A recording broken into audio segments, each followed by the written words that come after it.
উপস্থিত প্রধান অতিথি সহ যারা এই সনাতনী সম্প্রদায়ের নেতৃবৃন্দ এবং সনাতনী সম্প্রদায় এখানে উপস্থিত হয়েছেন, আমি সবাইকে কোতোয়ালি থানার পক্ষ থেকে অভিনন্দন ও শুভেচ্ছা জানাচ্ছি এবং কৃতজ্ঞতা জানাচ্ছি।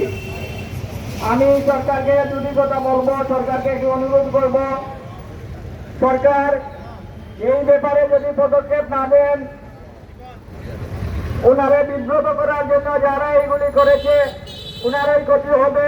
সনাতন সম্প্রদায়ের সকল নেতৃবৃন্দ এবং সনাতন সম্প্রদায়ের সব জনগণ আপনাদেরকে এরকে অতি সত্বর গ্রেপ্তার করে আপনারা এই সম্প্রদায়ের যে মন্দির এবং বিগ্রহ হুমকি দেওয়া হচ্ছে তা থেকে সনাতন সম্প্রদায়ের বিবেককে রক্ষা করুন।